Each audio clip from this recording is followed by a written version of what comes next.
pós-doutorado na Universidade de Paris, vice-presidente da International Association of Procedural Law.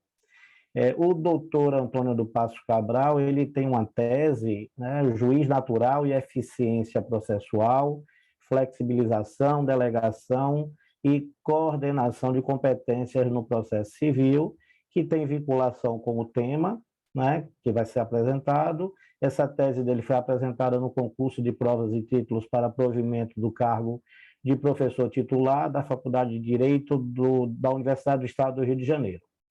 Então, passo a palavra para o nosso palestrante, doutor Antônio do Passo Cabral.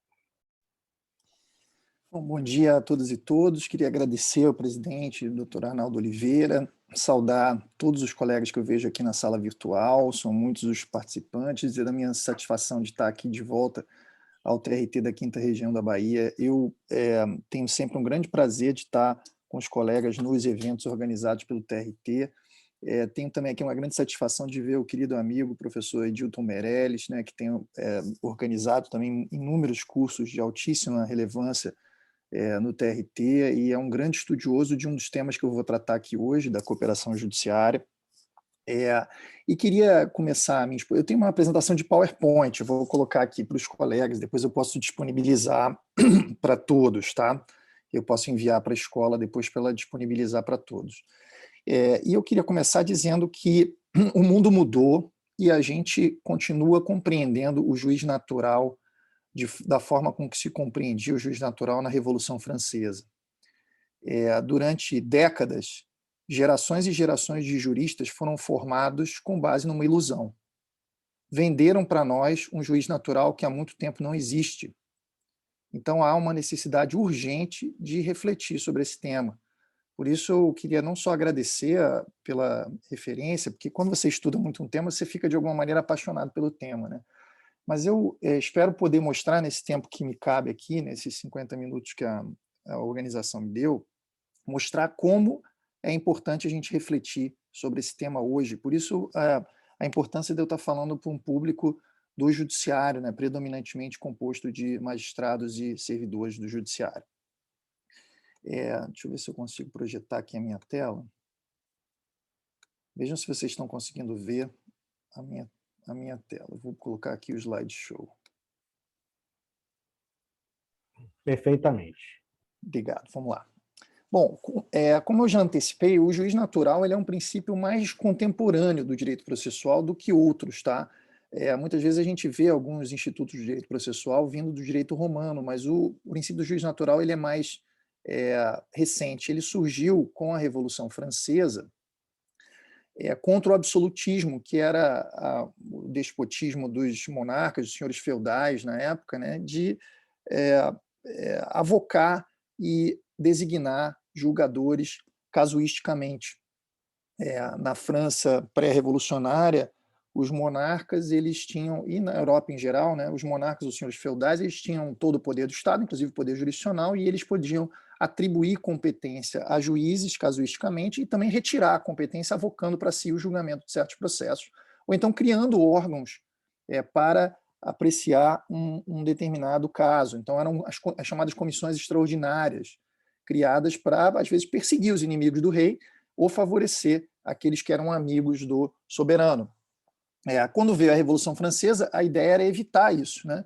E esse núcleo comum de proibição de juízes excepcionais, impedir que houvesse modificação de um juízo no curso do processo, é um núcleo que está presente nas formulações constitucionais do princípio de juiz natural em quase todos os países ocidentais. Por exemplo, na América do Sul, na pesquisa que eu fiz, todos os países têm algum tipo de formulação constitucional do princípio de juiz natural, e é isso que está também em dois dispositivos no nosso artigo 5º da Constituição, que são aqueles que dizem que não haverá juízes e tribunais de exceção e todo mundo tem direito de ser processado e sentenciado pela autoridade competente. Então, isso também migrou, historicamente, para documentos internacionais de direitos humanos. Então, o princípio do juiz natural, ele é, com alguma variação, algo muito arraigado na concepção de direito processual contemporânea. E ele, tradicionalmente, era referido como tendo algumas peculiaridades, né? Ele era visto em duas dimensões, uma dimensão objetiva referente ao órgão, ao juízo, e uma dimensão subjetiva referente à pessoa do juiz ou à pessoa dos julgadores que compõem um órgão colegiado. E ele era estruturado em torno de 4 premissas, né? De um lado, a regra de competência deveria estar prevista em lei em sentido formal, um ato normativo editado pelo parlamento. Nesse sentido, o juiz natural era o juiz legal. Além disso, essa regra tinha que ser anterior aos fatos que compõem a causa de pedir. É o que eu chamo de anterioridade ou pré-constituição. O juiz natural era um juízo ante factum. E aí você proibia as designações posteriores ou post factum. Além disso, o juiz natural deveria ser um juízo ordinário e regular, um órgão que funcione regularmente na estrutura do Poder Judiciário. Com isso, você proibiria a constituição de tribunais de exceção, constituídos para um caso ou para julgar determinadas pessoas, ad hoc ou ad persona. E, por fim, as regras de competência não poderiam ter discricionariedade aplicativa, quer dizer, elas tinham que ser tão detalhadas, num formato mais ou menos cara crachá, que qualquer intérprete aplicador não tivesse nenhuma margem para, nenhuma maleabilidade para flexibilizar as opções do legislador. Porém, se a gente vai no direito contemporâneo, a gente pode pegar só o Brasil, tá? O Brasil é farto de exemplos, seja na lei, seja na prática dos tribunais, que infirmam todas essas características que nos venderam do juiz natural, todas, sem exceção. A gente vê na lei institutos, alguns mais antigos, outros mais recentes, que implicam claramente atribuições discricionárias de competência, muitas vezes ocorridas no curso do processo, portanto, post-factum, sem delimitação em lei ou em regulamento prévio, e com ampla margem de maleabilidade para o aplicador. O mais antigo delas é o processo penal do desaforamento do tribunal do júri, quando um caso pode gerar grande repercussão, comoção social, etc., se tira de uma comarca do interior e leva para uma capital regional ou a capital do estado. Não há na lei regramento claro sobre para qual cidade será, para qual comarca será deslocada a competência. Isso é tudo discricionário, definido casuisticamente. Mais recentemente, na reforma do Judiciário de 2004, a gente tem um incidente de deslocamento de competência, aquele da Justiça Estadual para a Justiça Federal em caso de violações de direitos humanos. Alteração, inclusive, de competência absoluta, ocorrida post-factum por razões de conveniência e oportunidade. No Código de Processo Civil, a gente tem um incidente chamado Incidente de Assunção da Competência, ou IAC, 947 CBC, que tem como, não só ele permite a alteração de competência post-factum, como ele tem essa finalidade. Então, tanto o IDC, aquele lá da Constituição, quanto o IAC, eles têm a finalidade de atravessar o processo no meio e mudar a competência, tirando, no caso do IAC, né, de uma turma do tribunal, levando para um órgão uma composição mais plural e representativa. É uma causa em que se queira dar uma maior visibilidade àquele debate, né, para fins de formar precedente. Também no formato dos casos repetitivos, né, existe uma decisão muito interessante que é de afetação, escolha e afetação da causa piloto, aquelas causas que vão servir como paradigma para a compreensão da questão comum e para julgamento do incidente, que são definidas casuisticamente e cuja afetação vai implicar uma mudança de competência, porque essas causas afetadas às vezes seriam julgadas num determinado órgão, a primeira turma do TRT, e passam a ser julgadas às vezes num grupo de câmaras, na sessão ou no próprio pleno órgão especial. A gente tem também uma atribuição curiosa de competência, que é a atribuição que o juízo competente para dirimir um conflito de competência faz na pendência do conflito. Na pendência de um conflito de competência, há necessidade de entender quem vai ser responsável por apreciar as medidas de urgência, tutela provisória, né? E muitas vezes os relatores do conflito de competência fixam a competência de um dos juízos em conflito, que é uma competência provisória e precária, que só vai subsistir até que se julgue o conflito. A gente também vê inúmeros instrumentos discricionários de reunião e separação de processos. Em caso de litisconsórcio multitudinário, reunião de processos sem conexão, que também implicam modificações de competência, casuísticas, post-factum e por razões discricionárias. Mas a gente não para aí. Como eu disse, não é só na lei que estão esses institutos e práticas, né? Muitas vezes a gente vê os tribunais adotando certas medidas que parecem infirmar a compreensão tradicional do juiz natural. Por exemplo, a gente vê atribuições de competência por norma administrativa, portaria e resolução do tribunal. Isso acontece frequentemente quando criam-se varas especializadas. Na criação de varas especializadas, para que a nova vara não comece do zero, alguns tribunais até fazem isso, dizendo que a nova vara vai começar do zero e haverá, por exemplo, uma distribuição ponderada. A cada um processo que vá para as varas já existentes, aquela nova recebe 4 ou 5, até que se equalize o acervo. Mas muitos tribunais dizem assim, vai haver redistribuição para equalizar o acervo de cara. E aí, essa redistribuição, dependendo do tipo de competência, não observa as exceções legais de quebra da perpetuatio jurisdictionis. Só pode quebrar perpetuatio jurisdictionis redistribuindo os processos já com competência fixada se houver alteração da competência em razão da matéria ou se houver supressão de órgão jurisdicional, é o que diz o artigo 43 do CPC. Agora, no caso de criação de órgão jurisdicional, com mais uma competência na mesma competência em razão da matéria, a gente não está diante das exceções da lei. Então, não deveria haver redistribuições e, ainda assim, resoluções ou portarias dos tribunais determinam essas redistribuições. A gente tem ainda um artigo interessante no Código de Processo Civil, que é o 235, que tem passado fora do radar, que fica ali escondido na disciplina dos atos do juiz, que permite que, quando o juiz demora muito para decidir, a parte interessada possa fazer uma reclamação na corregedoria do tribunal do CNJ. Aí a corregedoria do tribunal ou a corregedoria nacional determinam que o juiz decida em tanto tempo. Se ele não decidir, por decisão administrativa, o tribunal ou o CNJ podem mandar o processo para o tabelar, para o juiz tabelar, com alteração do julgador. Quer dizer, é uma decisão administrativa, disciplinar, parece correcional, que afeta a competência.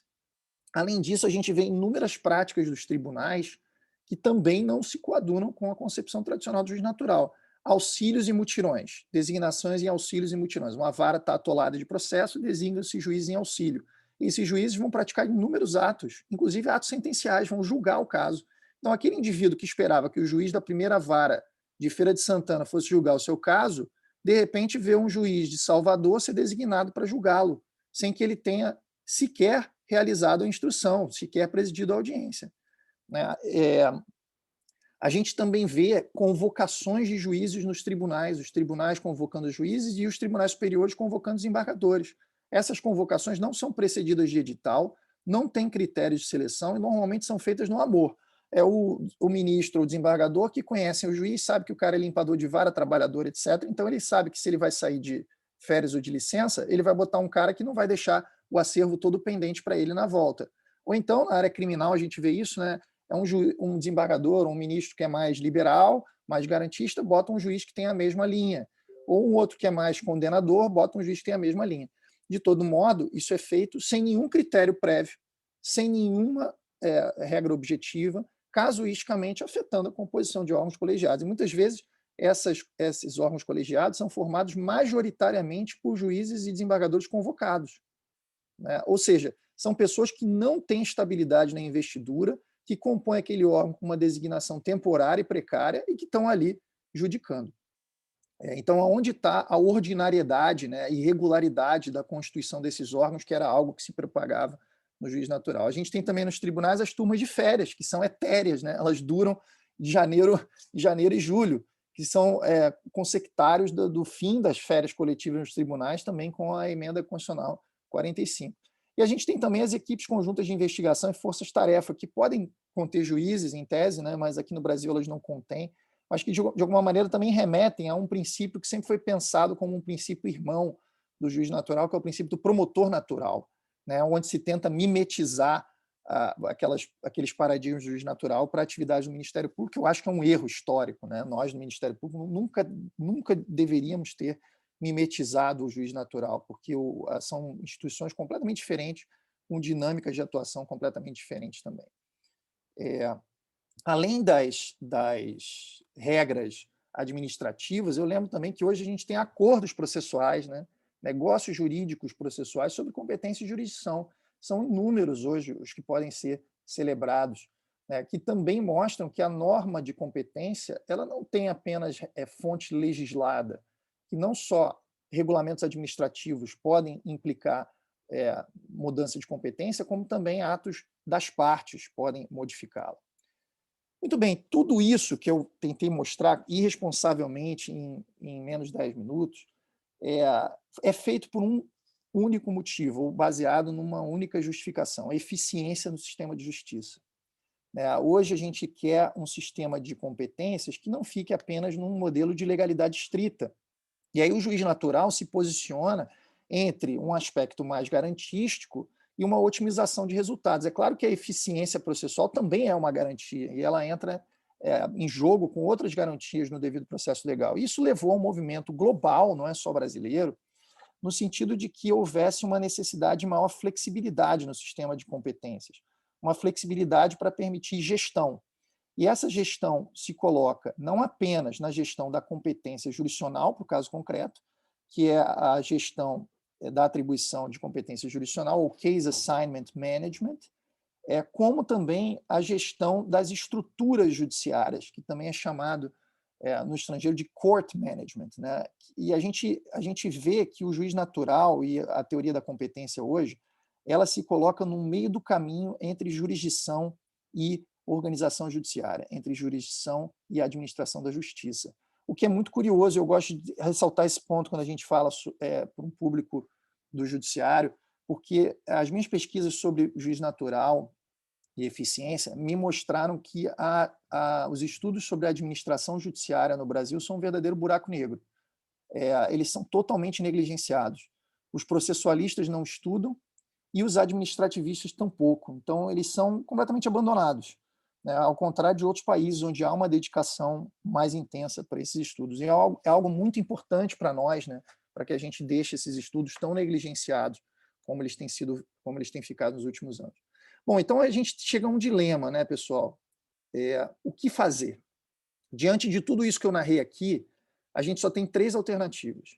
Ou dizer que o juiz natural acabou, ele não existe mais, a gente vai dizer que ele não existe, a gente vai ter que dizer o que fazer daquelas regras do artigo 5º da Constituição, se o juiz natural não existe.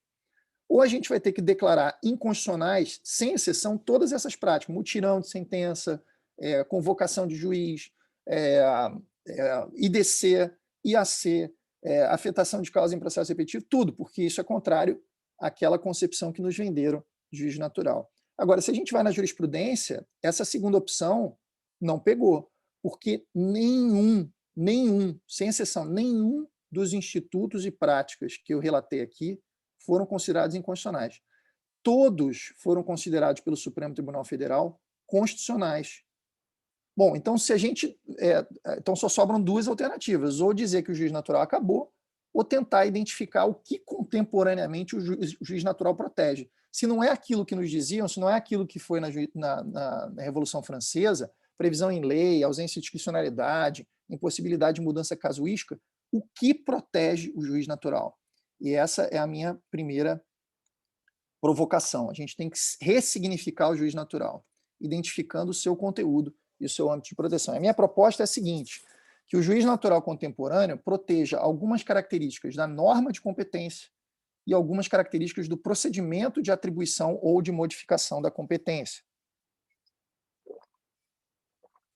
Em relação à norma de competência, me parece que ela tem que ser, primeiro, objetiva. Não, isso não significa que deva haver sorteio ou aleatoriedade. E nesse ponto é super criticável o Código de Processo Civil, que diz que para que se dê objetividade tem que haver um sorteio, e ainda diz que esse sorteio tem que ser feito por computador, quando na verdade nada disso garante objetividade, né? Pesquisadores da FGV do Rio de Janeiro, há alguns anos, pediram para o Supremo Tribunal Federal que o Supremo revelasse o algoritmo pelo qual ele estava operando a distribuição de processos para os seus ministros.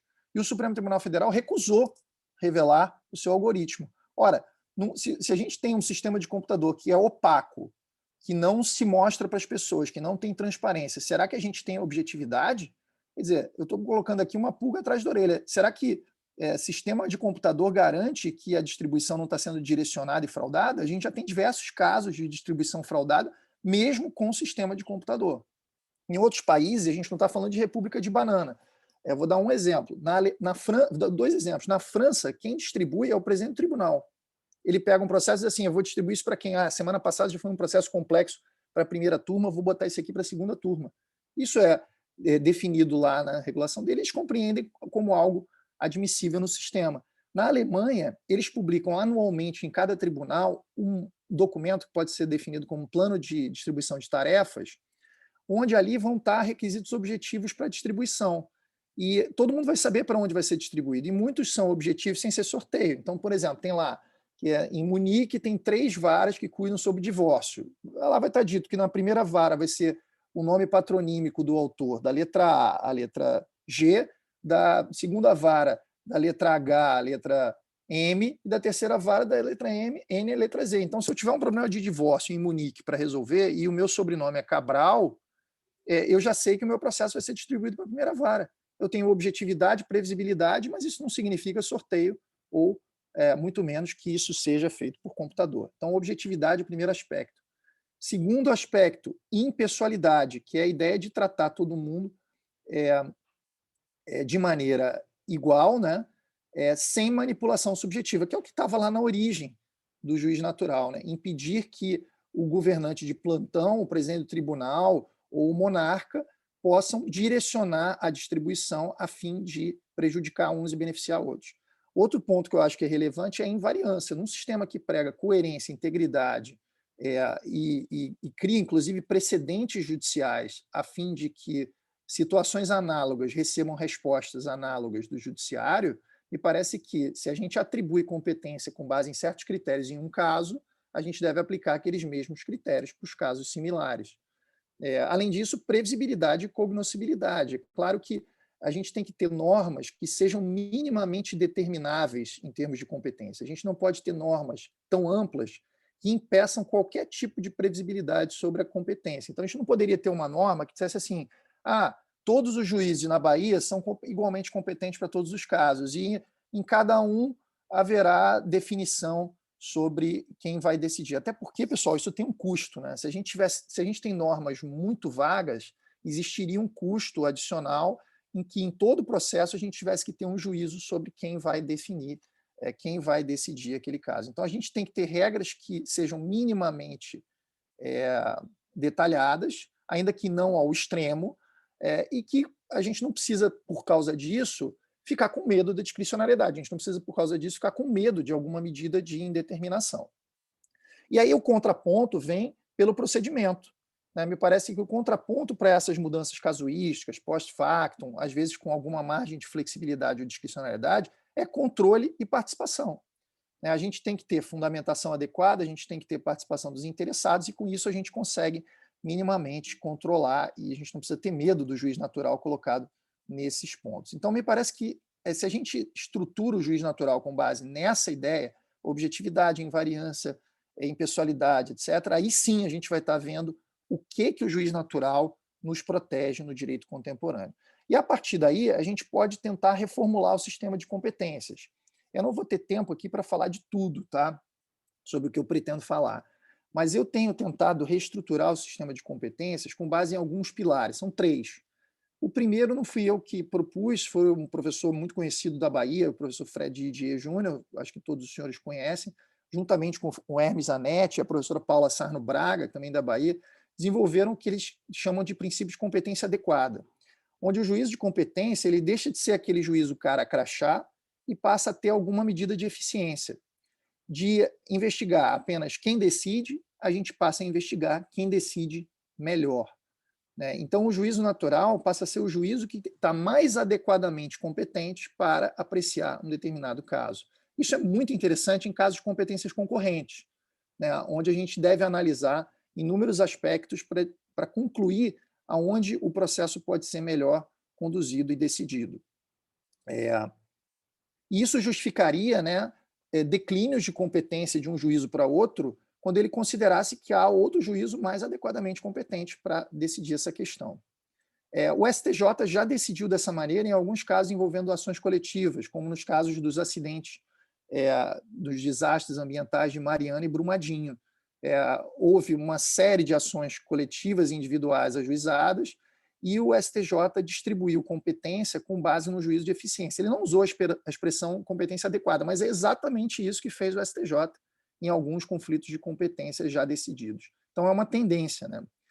E me parece que essa tendência vem apimentada por um outro debate importante, que é um debate que apareceu no direito público norte-americano e veio para o direito público brasileiro, que é o debate sobre as capacidades institucionais. As capacidades institucionais, elas acrescentam a esse exame de competência adequada ou de eficiência na alocação de competências questões estruturais, técnicas, às vezes até de estrutura mesmo, de staff, de número de servidores, de especialização de magistrados, para você conseguir identificar um quadro em que vários órgãos podem decidir sobre determinado tema, para você identificar quem, naquele momento, tem melhores condições de decidir. Então, tem lá um juízo no interior que está decidindo uma questão envolvendo criança e adolescente e, entre as duas varas, uma delas tem uma equipe multidisciplinar, de psicólogos, assistentes sociais e tal, que pode melhor atender aquele caso. Me parece que nessa hipótese você deve poder identificar que tem mais capacidade institucional aquele órgão do judiciário que tem uma estrutura que possa responder melhor àquele tipo de conflito. Isso também tem a ver com a ideia, né, pessoal, de que os órgãos judiciários eles não são apenas uma transcrição de normas, né, da lei e dos regulamentos de organização judiciária.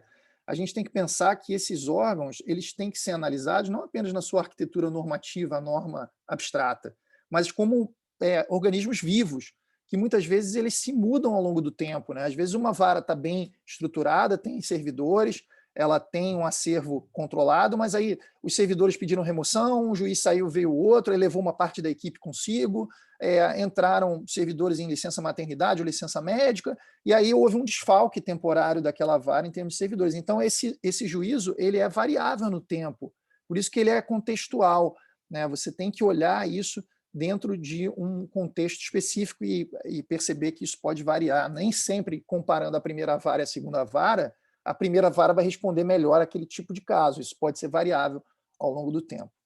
E o último pilar, que eu acho que é fundamental para a gente compreender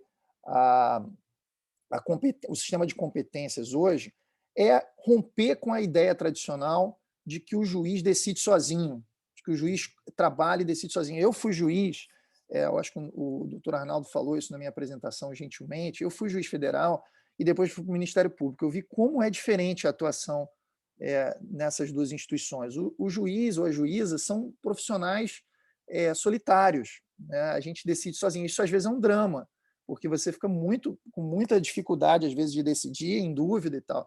E no MP a gente tem atuações coordenadas de forma muito mais natural. Então me parece que a gente tem que romper essa ideia de que uma vez distribuído o caso para um juízo, mesmo em casos de competências concorrentes, haveria o fenômeno de concentração de competência e o acesso àquele juízo excluiria todos os outros, né? E aí aquele juiz seria aquele que conduz e julga o processo durante todo o arco do procedimento. Hoje a gente tem que pensar em articulações combinatórias dos juízes. Por isso eu estou defendendo que a competência ela não tem que ser linear e igual para todo o processo. Ela tem que ser vista para o caso e ad actum, para cada ato. Então, o exame de eficiência pode mostrar que, num processo complexo, certos juízos sejam mais adequadamente competentes para a prática de certos atos, e outros juízos, no mesmo processo, possam ser mais adequadamente competentes para a prática de outros atos. Então, por exemplo, num caso complexo como aquele de Mariana e Brumadinho, definiu-se que seria competente o juiz de Belo Horizonte para a fase postulatória do processo, porque lá estavam a sede das empresas envolvidas e os escritórios de advocacia. Então, era mais fácil trocar os arrazoados e ter contato com o juiz em termos de postulação no juízo de Belo Horizonte. Mas a audiência pública pode ficar sob responsabilidade de um juízo de uma localidade onde residem, por exemplo, a maior parte ou a maior quantidade dos afetados, né? E com isso você aproxima aquele ato jurisdicional das pessoas que podem querer falar numa audiência pública. Então vejam que essa coordenação de competências ela é algo muito natural se a gente pensa que o sistema de competência deve ser eficiente. Somando esforços, a gente pode mais do que se dividindo e atuando isoladamente, né? E para isso a gente tem que analisar a competência ad actum. Seguindo nessa reformulação do sistema de competências a partir dessa ressignificação do juiz natural, eu queria colocar outro ponto, né? Eu já falei sobre esse problema da exclusividade, né? E o exercício ser solitário das competências, mas eu queria falar da territorialidade. Aqui adiro ao que a colega que me antecedeu falou, que é a ideia de que territorialidade no processo eletrônico não faz sentido mais hoje. Isso é uma regra medieval. Pensava que o senhor feudal tinha juízo sobre todos aqueles que residiam nos seus domínios, nos seus territórios. Uma regra de um recorte geográfico estrito dentro do qual o juiz pode praticar atos. Isso não faz sentido. A pandemia fez a gente avançasse 20 anos em 2, né?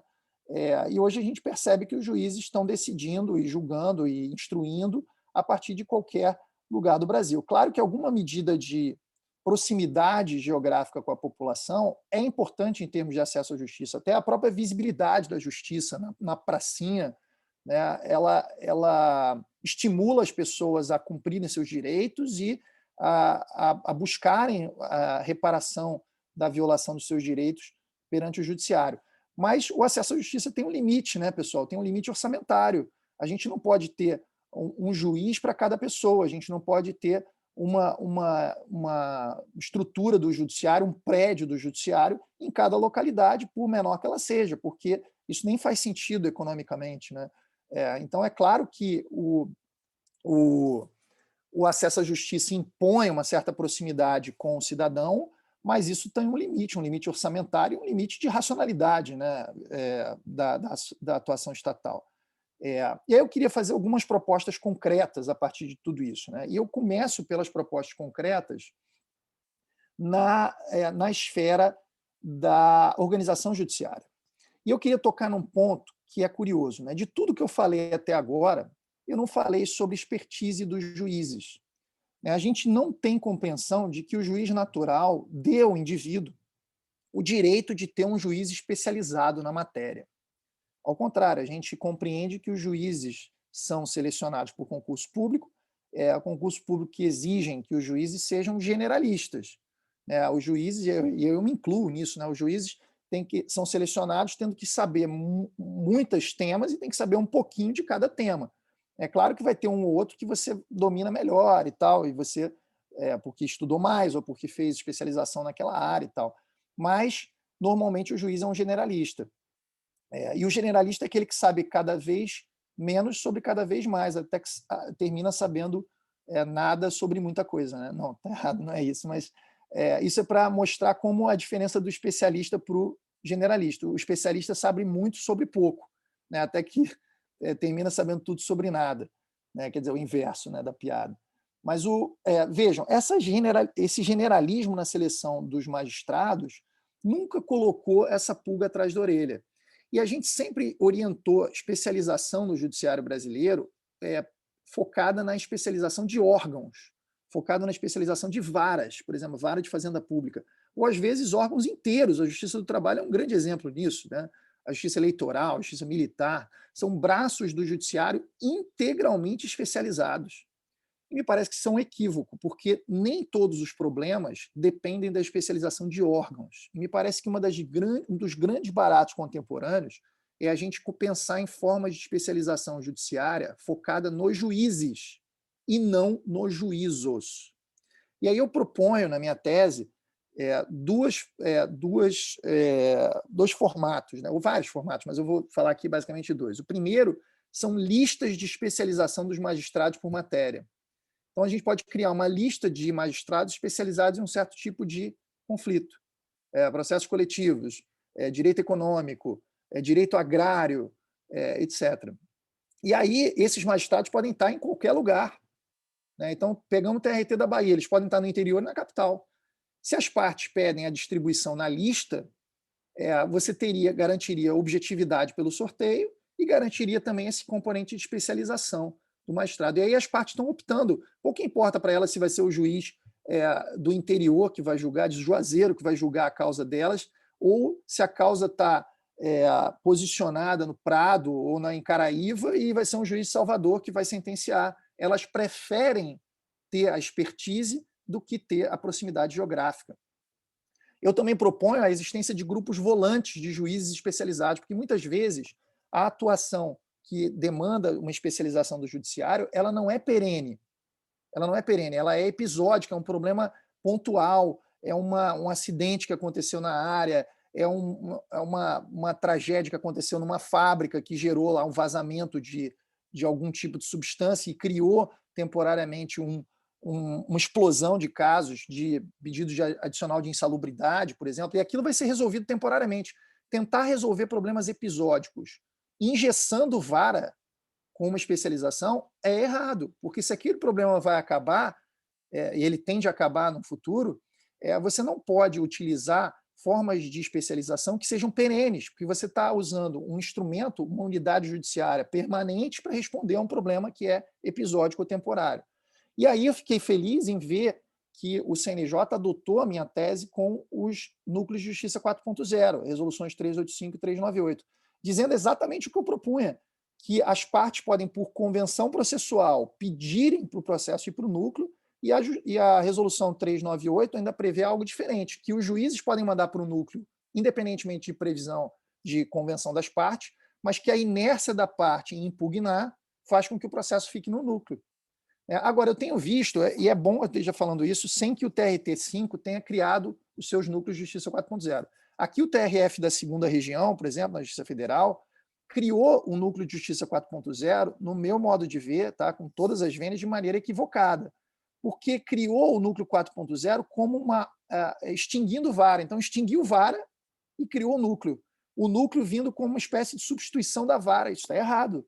Até porque, se a gente for ver as resoluções do CNJ, a Edilton vai falar disso depois, né?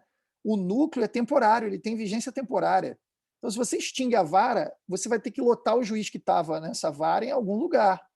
E aí, se ele fica lotado no núcleo, depois que o núcleo é extinto, você faz o que com aquele juiz? Ele volta para onde? Né? Então, a não compreensão do que serve o núcleo de justiça 4.0 está levando alguns tribunais a criarem núcleos de maneira equivocada. O núcleo de justiça 4.0 ele é criado para atender a necessidades temporárias e ter essa especialização diferente da especialização em vara. Né? Então, os juízes que são designados para o núcleo são designados em auxílio para o núcleo, mas eles continuam lotados, sem prejuízo ou com prejuízo, mas eles continuam lotados na sua lotação originária, na sua vara originária. Outro tipo de consequência prática, eu já vou encaminhando para a parte final da minha exposição, presidente, são as transferências de competência. Se a gente começa a compreender que o sistema de competência tem que ser mais flexível, mais funcional, baseado em eficiência, que a gente não precisa ficar com medo dessas mudanças casuísticas post-factum de competência, até porque o juiz natural nunca nos protegeu contra elas, né? A nova lógica do juiz natural é outra, a gente começa a compreender melhor essa nova lógica combinatória de vários juízes se concertando, se coordenando para a atuação no mesmo processo. E aí a gente pode ter transferência de competências por delegação de competência, e isso sempre foi um tema bandido. A gente sempre achou que competências são indelegáveis, o que é um erro, até porque as competências são delegáveis, e isso está presente na nossa legislação da Constituição ao Código de Processo Civil. Né? Quando um tribunal delega por carta de ordem a instrução de certos processos de competência originária, tem delegação. Quando o Supremo delega a execução dos seus julgados por primeira instância, tem delegação. Né? Quando o juiz delega para o servidor prática de atos ordinatórios, tem delegação. Então, tem delegação de competência em vários aspectos e em inúmeras leis. Tá? A gente tem que acabar com isso. Isso é um erro histórico doutrinário. Então, essa delegação existe, mas existe também a transferência de competências por cooperação. E é aí que eu queria focar o final da minha fala aqui.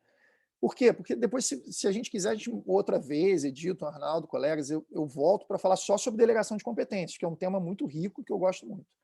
Mas como aqui eu queria trazer alguns exemplos práticos, eu queria mostrar como a cooperação judiciária entrou nesse cenário. Tá? A gente sempre pensou o juiz como sendo uma personagem solitária, atuando com exclusividade. Pois agora, essas articulações mostram como talvez a gente possa pensar numa verdadeira comitologia judiciária, juízes atuando em comissões ou comitês. Né? E a cooperação entre sujeitos do processo, que é um tema muito estudado no Brasil, sempre foi estudado dentro de dois eixos: a cooperação das partes para com o juiz ou a cooperação das partes entre si, por exemplo, por convenção processual. E a cooperação entre juízes ela ficava restrita aos estudos sobre cooperação internacional. Claro, porque aí quando você tem na comunidade internacional Estado soberano, se o juiz brasileiro quer fazer cumprir a sua decisão, quer produzir efeitos da sua decisão no estrangeiro, ele precisa cooperar, porque ele não pode ter uma lógica impositiva. As interações entre juízes dentro do país eram vistas ou pela delegação, que é a lógica das cartas, ou por um instrumento hierárquico, piramidal, impositivo, que é o cumpra-se o acórdão.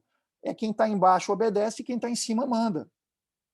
Pois agora, as articulações entre juízes elas começam a ser constituídas com outro formato, um formato baseado em diálogo, em convencimento recíproco. São interações não hierárquicas, não impositivas, são formadas em rede, um formato de rede ou uma teia de aranha. Né? E isso é interessante porque revoluciona a forma com que os juízes interagem e empodera os juízes de primeiro grau, porque ao cooperar um juiz de primeiro grau com o desembargador, ao cooperar um juiz de primeiro grau com o ministro do TST, eles estão em pé de igualdade, não há impositividade um contra o outro. Né? Então é uma outra forma de atuação muito interessante. E nesse ponto, o Conselho Nacional de Justiça tem tido uma posição de muita vanguarda. Ele começou o debate sobre cooperação judiciária lá atrás, em 2011, com a recomendação 38. Edilton Meirelles está aqui, foi um dos primeiros autores no Brasil a escrever sobre isso, escreveu um artigo que eu, inclusive, cito, foi um dos primeiros trabalhos sobre cooperação. Depois veio o Código de Processo Civil e trouxe lá os artigos 67 a 69 do CPC. Eu sugiro que vocês vejam os 67 e 69. São poucos artigos, mas revolucionários.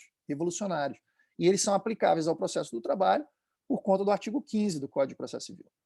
Depois veio o CNJ e, regulamentando os 67 e 69, trouxe a Resolução 350 de 2020, criando a rede de cooperação judiciária, formada por magistrados de cooperação, juízes e desembargadores, e criando os núcleos de cooperação em cada tribunal.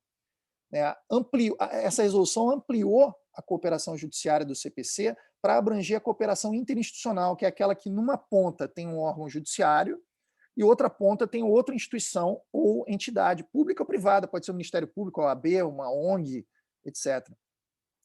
E ali, essa resolução também indico que os colegas leiam, tá? Não vou ter tempo de passar por ela toda aqui, mas eu indico que os colegas leiam, porque ela é muito interessante. No artigo 6º, por exemplo, ela traz um rol exemplificativo de atos de cooperação. Vocês vão ver ali ideias de como vocês podem cooperar com os juízes, onde estão os problemas nas varas de vocês e como vocês podem cooperar. Essa cooperação acontece tanto no exercício da jurisdição, quanto em atividades administrativas, às vezes compartilhamento de equipe, guarda de documentos, guarda de bens acautelados, operacionalização de leilões conjuntos, né, na execução. Então, algo que a Justiça do Trabalho, inclusive, foi pioneira, né, fazendo aqueles regimes unificados de execução, que era um misto de organização judiciária e jurisdição, criando um fast track para execuções contra devedores comuns, e com isso conseguindo, inclusive, liquidar um patrimônio único em hipóteses onde não haveria concurso de credores. Né? Quando você tem, por exemplo, fundações, sociedades não empresárias, que eram, por exemplo, os clubes de futebol, associações, né? Que eram devedores em muitos processos e, às vezes, a realização de penhoras difusamente fazia com que aquele patrimônio único fosse sendo vendido com preferência temporal, sem observância, inclusive, das preferências de crédito, dos diferentes créditos.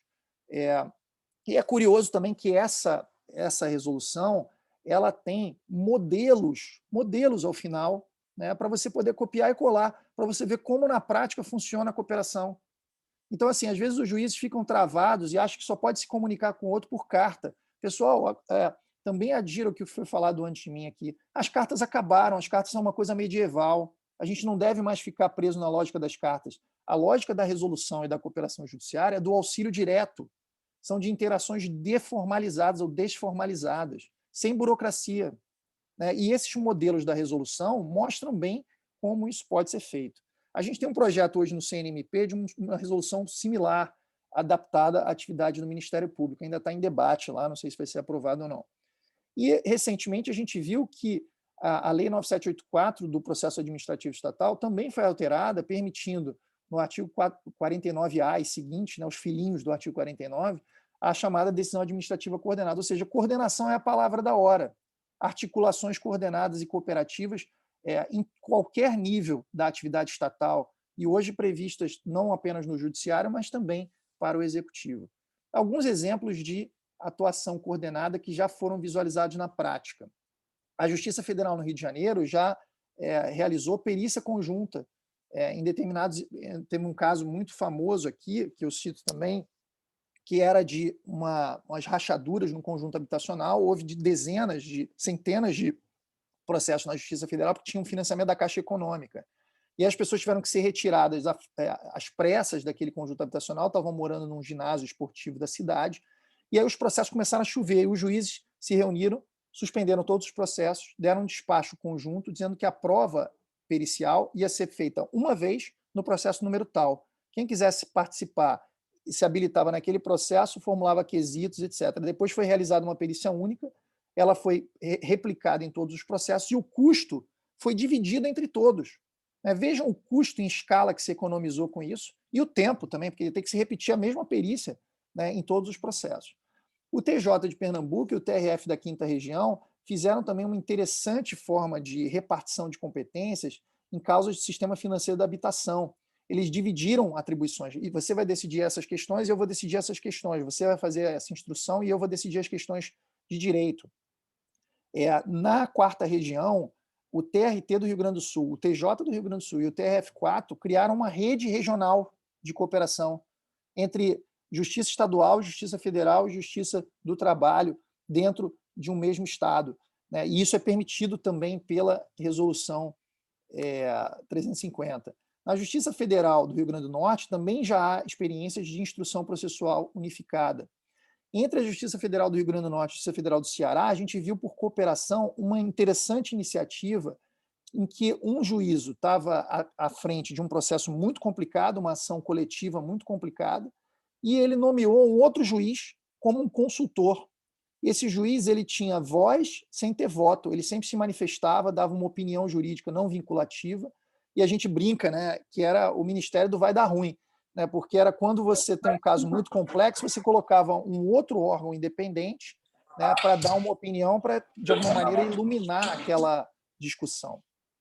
No caso também do TRT da 7ª Região e do TJ de Pernambuco, a gente já teve hipóteses de conciliações centralizadas, em hipóteses sobre questões similares.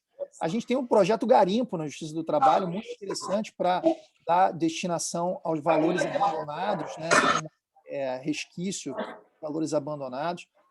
No TRT15, tem o chamado ESE15, que é um banco unificado de penhoras e diligências, e tudo isso vocês podem pegar e copiar. São soluções que podem ser exportadas, né, de outros. Né?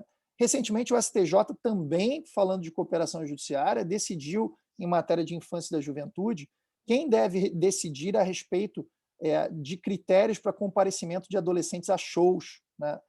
Porque isso havia um grande problema. Quem decide é o juízo da residência do adolescente ou é o juízo de realização do show? Né? Então, esse é um problema de descoordenação. E toda vez que a gente tem um problema de descoordenação, o tema da cooperação judiciária, o tema da articulação de competências, vem com toda a força. Pessoal, agradecendo aqui o tempo que me foi concedido, eu ainda estou dentro desse tempo, eu queria agradecer aqui por toda a gentileza que os colegas do TRT da 5ª Região sempre têm comigo, dizer da minha satisfação de estar aqui e só lamentar de não poder estar com os senhores em Salvador pessoalmente. Espero que no novo normal a gente possa ter essa oportunidade de confraternização também. Deixo aqui os meus contatos e queria encerrar dizendo que o mundo mudou, o juiz natural mudou, e compreender essa mudança é a gente abrir novas perspectivas para revolucionar o Poder Judiciário. Essas novas perspectivas, que a partir de um novo sistema de competências se colocam para nós, elas vêm tanto no exercício da jurisdição, quanto no exercício da organização e administração judiciárias. Cabe a nós estudar o tema, compreender essa temática e extrair das resoluções do CNJ e da lei processual todo o potencial que ela tem para nos oferecer. E assim a gente pode oferecer uma prestação jurisdicional mais eficiente. Muito obrigado a todos, né? Devolvo a palavra ao nosso presidente. Obrigado, doutor Antônio Cabral, palestra excelente, as manifestações aí, né? O tema é muito importante, de muita curiosidade, de farta aplicação, no dia a dia. Os exemplos que foram dados aqui são muito interessantes e acredito que a gente ficaria aqui uma manhã inteira lhe ouvindo com facilidade. Uma pena que o tempo é curto e a gente precisa avançar. Diante disso, eu vou passar agora para a apresentação da palestra número 4, com o tema Cooperação Judiciária, Núcleo de Justiça 4.0 e Juízo 100% Digital. O palestrante é Dr. Edilto Meirelles, desembargador do TRT da 5ª Região. Dr. Edilto Meirelles possui graduação em Direito pela Universidade Federal da Bahia, mestrado em Direito pela Pontifícia Universidade Católica de São Paulo, doutorado em Direito pela Pontifícia Universidade Católica de São Paulo e pós-doutoramento pela Faculdade de Direito da Universidade de Lisboa.